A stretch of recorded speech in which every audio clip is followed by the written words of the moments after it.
Depuis ma tendre enfance, j'ai toujours été en contact avec la création. Je suis allée à l'école Rudolf Steiner à Montréal. Rudolf Steiner était un philosophe allemand qui il a développé toute une pédagogie alternative par rapport aux arts. Par après, je suis allée à Pierre-Laporte pendant 3 années et je faisais de la clarinette. Là-bas, j'ai appris comment que la mémoire fonctionne. En apprenant une pièce, il faut la mettre dans nos muscles. Pour le cégep, j'ai voulu m'ouvrir sur le monde et j'ai fait un deck en Optimon, que ça s'appelle, au cégep du Vieux-Montréal. On faisait un stage au Mexique dans une communauté zapotèque et il fallait faire une petite recherche anthropologique. Et le sujet de ma recherche était l'artisanat, dont la céramique et le tissage. J'ai beaucoup aimé voir les gens travailler avec aussi un calme puis une rigueur. Après mes études de cégep, j'ai continué ma passion pour le voyage et je suis partie en Inde pour étudier plus ou observer la philosophie. J'ai trouvé là-bas une université qui offrait un certificat d'1 an pour les étrangers en philosophie indienne. Donc, je suis retournée l'année d'après. Et là-bas, j'ai vécu avec un peintre et une céramiste. Donc, l'artisanat me suivait. J'ai été éblouie par les textiles, justement, les couleurs. Puis j'ai découvert que c'était vraiment une passion pour moi. C'était pas juste un passe-temps. L'artisanat était pas, ou les métiers d'art étaient pas juste un passe-temps, mais une passion. Je suis revenue à Montréal pour commencer ma recherche dans l'école de métiers d'art que je voulais faire. J'ai décidé d'aller en construction textile à Montréal. Qu'est-ce que j'ai aimé au centre de textile, c'est qu'on avait vraiment une grande liberté là-bas. Les professeurs, ils sont beaucoup à notre écoute. Ils s'intéressent à nous. À ma première année, on m'a parlé à l'école d'un concours, d'un défilé de mode avec toutes les étudiantes en mode à Montréal. Et donc, j'ai décidé de participer. J'avais décidé de faire une robe en tricot avec une espèce de faux cul en satin rose en couture, puis que j'ai présenté à ce défilé-là.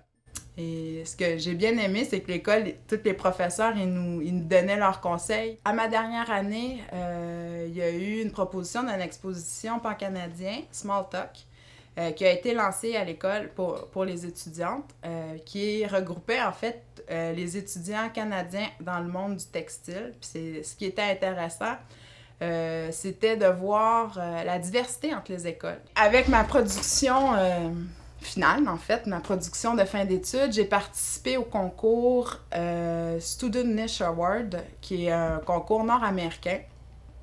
Et j'ai été nommée finaliste à ce concours-là. J'étais allée présenter ma pièce au Buyers Market de Philadelphie. J'ai vraiment découvert un monde où la créativité puis la maîtrise technique était vraiment plus avancée et encouragée. Puis je pense que pour moi, c'était un idéal de me rendre là pour la maîtrise de l'art, mais aussi pour la visibilité puis la reconnaissance pour vivre, en fait, des métiers d'art. Et à la dernière année, on a été 3 finissantes en construction textile. On s'est partagé un espace loft au Salon des métiers d'art, puis on a vendu notre production de fin d'études. Pendant ce moment-là, j'ai réalisé qu'il y avait un intérêt pour ma production. Et depuis ce temps, je participe au Salon des métiers d'art. J'ai fait l'année passée le salon en tant que travailleur autonome et j'ai gagné le prix de la relève, Jean Cattier. Ça m'a permis d'avoir une très belle visibilité au sein des médias. Mes tissus, quand on les regarde, c'est vraiment des formes organiques. Peut-être que ça vient aussi d'un désir que j'ai d'être près de la nature puis de m'inspirer des observations que j'y fais. Pendant 9 ans, en fait, j'ai planté des arbres. Et puis, ça, c'est un travail qui est dehors, physique, qui est pendant l'été, qui est très intense et très, très, très répétitif. Et puis, en même temps, qui est très rythmé. Donc, pendant 9 ans, j'étais là dans le bois, puis je plantais, puis je comptais les pas que je faisais, puis je faisais des motifs sur le terrain. Donc, ce travail-là m'a permis d'observer la nature, une nature qui était cachée. Quand on travaille, on est sur une coupe à blanc. On voit beaucoup de branches, puis des embranchements ou de la juxtaposition des branches. Puis donc ça m'a beaucoup inspiré dans les motifs, soit de dentelle ou des motifs de plissé. Il y a aussi, vu que la forêt est à terre, les mousses, les lichens, les petites fleurs deviennent importantes. Moi, je passe la journée à les regarder, à regarder à terre, donc à les regarder. À regarder aussi les chemins des roues des tracteurs. Ça crée des motifs géométriques qui, dans le fond, c'est ce que j'ai représenté ou tenté d'une manière intuitive à représenter dans mes textiles. J'utilise le geste répétitif. J'utilise, comme les pas que je faisais, je comptais les pas entre chaque arbre que je plante, mais je compte les rangs, je compte le... c'est vraiment, il y a beaucoup de similarités entre les deux.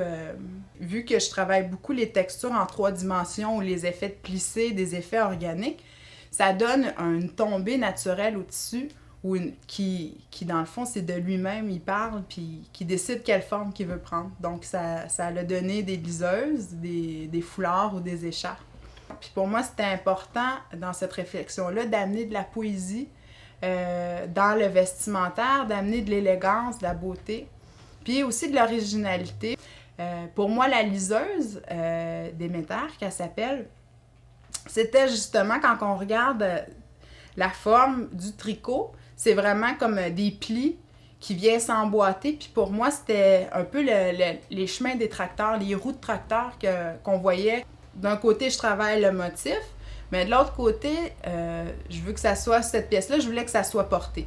Donc, il a fallu que je fasse une réflexion sur quelle forme ça va prendre. Puis pour moi, la liseuse, c'était vraiment quelque chose de réconfortant. C'est un vêtement qui est juste sur les épaules.